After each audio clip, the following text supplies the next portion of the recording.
ओम शांति। आज तारीख है 25/5/2022। शिव भगवान वाच। मुरली के मुख्य पॉइंट्स हैं।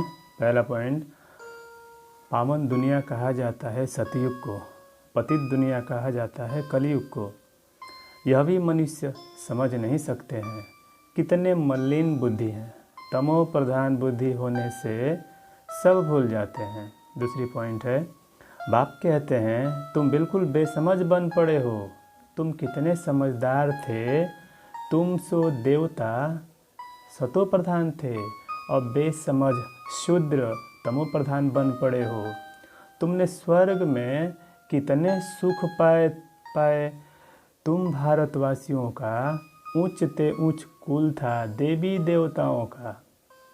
अब तुम कितने तुच्छ नरकवासी बने हो।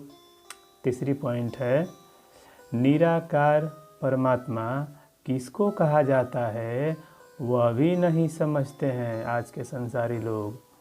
चौथी पॉइंट है, तुम्हारी बॉक्सिंग कोई मनुष्य से नहीं है परंतु माया से है।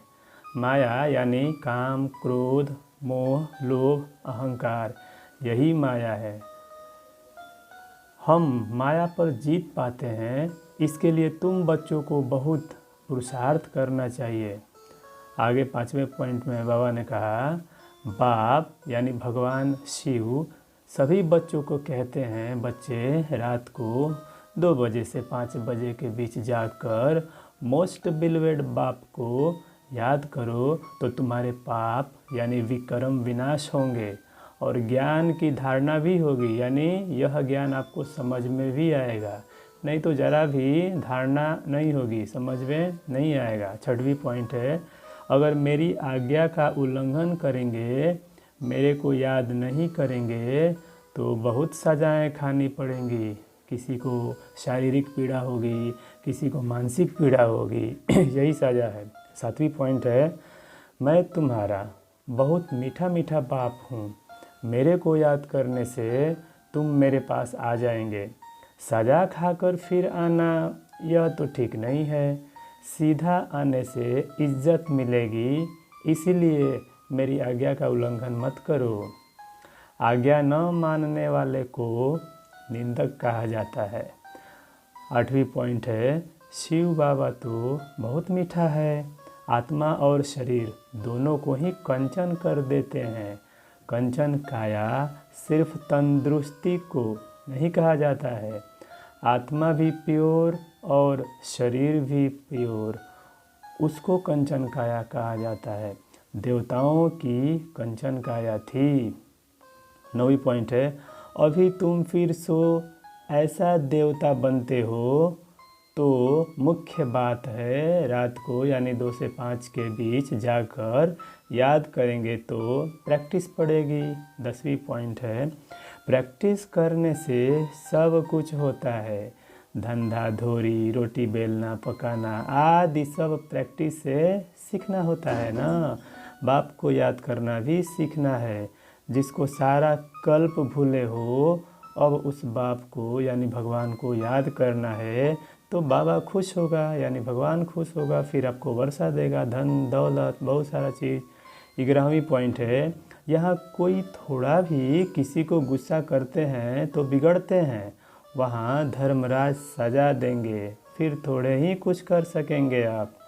जैसे जेल में गवर्नमेंट बहुत मुफ्त का काम कराती है, कोई बिगर मेहनत जेल भोगते हैं, कोई को मेहनत करनी पड़ती है।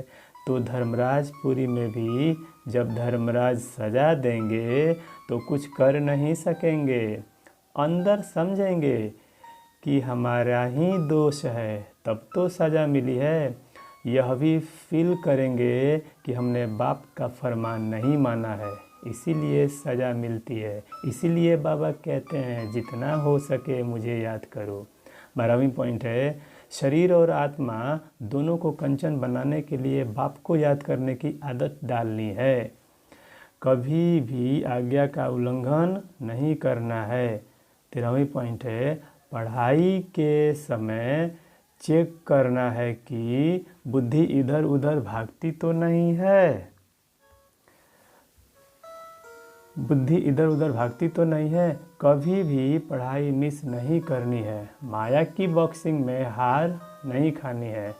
आज की मुरली से वरदान है 14वीं पॉइंट, आत्माओं को शुभ भावना शुभ कामना की अंजलि देने वाले सच्चे सेवाधारी भव। अर्थात सिर्फ वाणी की सेवा ही सेवा नहीं है, शुभ भावना शुभ कामना रखना भी सेवा है।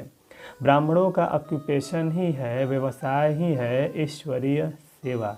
कहाँ भी रहते सेवा करते रहो, कोई कैसा भी हो, चाहे पक्का रावण ही क्यों न हो, यानी क्रोधी ही क्यों न हो, लोभी ही क्यों न हो, कोई आपको गाली भी दे तो भी आप उन्हें अपने खजाने से शुभ भावना शुभ कामना की अंजलि जरूर दो, तब कहेंगे सच्चे सेवाधारी।